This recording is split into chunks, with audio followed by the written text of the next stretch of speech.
നമസ്കാരം. അർജൻറ്റീന ഉറുഗ്വ മത്സരത്തിൽ അർജൻറ്റീന ഒരു ഗോളിന് ജയിച്ചു. ഉറുഗ്വയ്ക്കെതിരെ ഏതാണ്ട് 80-ാം മിനിറ്റിൻ്റെ അടുത്ത് 78-80 മിനിറ്റിലാണ് ഗോൾ അടിച്ചത്. നല്ല ഗോളായിരുന്നു. തിയാഗോ അൽമാദ അടിച്ച ഗോൾ അടിപൊളി ഗോളായിരുന്നു. ഇൻസൈഡ് ഇങ്ങനെ കട്ട് ചെയ്തിട്ട് സെക്കൻഡിലേക്ക് തിരിച്ചിടേത് നല്ല ഗോളായിരുന്നു. അപ്പോൾ കളി കുഴപ്പമില്ലാത്ത കളിയായിരുന്നു. പിന്നെ മെസ്സി ഉണ്ടായിരുന്നില്ല അർജൻറ്റീനയിൽ. പക്ഷേ ആ ഒരു എന്താ പറയുക, ആ ഒരു കുറവൊന്നും അവർ കാണിക്കണില്ല. അവർ നന്നായി കളിക്കണമൊക്കെ ഉണ്ട് ടീം. പിന്നെ രണ്ട് ടീമും നല്ല ടീമാണ്. 11 നോക്കുമ്പോൾ ബെസ്റ്റ് 11 കളിച്ചുകൊണ്ടിരിക്കുന്നത്. കറൻ്റ് ബെസ്റ്റ് പ്ലേയേഴ്സാണ് രണ്ട് ടീമിലും. അപ്പോൾ അതിൻ്റേതായ രീതിയിൽ അവർ ആക്രമണ ഫുട്ബോൾ എന്ന് പറഞ്ഞു കഴിഞ്ഞാൽ വെറും അങ്ങോട്ടും ഇങ്ങോട്ടും മറ്റേ പ്രീമിയർ ലീഗൊന്നും പോലെയല്ല കളിച്ചത്. അവർ ബോൾ പിടിച്ച് അർജൻറ്റീന കളിക്കും, മറ്റൊരു ഇറങ്ങി നിന്ന് ഡിഫെൻഡ് ചെയ്ത് ബോൾ ഡിഫെൻഡ് ചെയ്ത് തിരിച്ച് അതേപോലത്തെ കളിയാണ് കളിച്ചിരുന്നത്.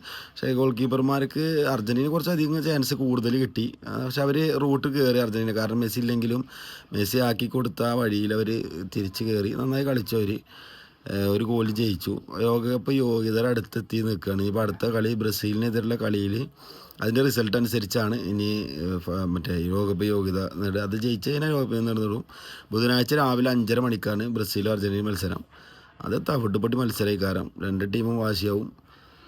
കളി കുറച്ച് കഠിനമാവും. എന്തായാലും നമുക്ക് ആ കളി കഴിഞ്ഞിട്ട് കാണാം. Thank you very much.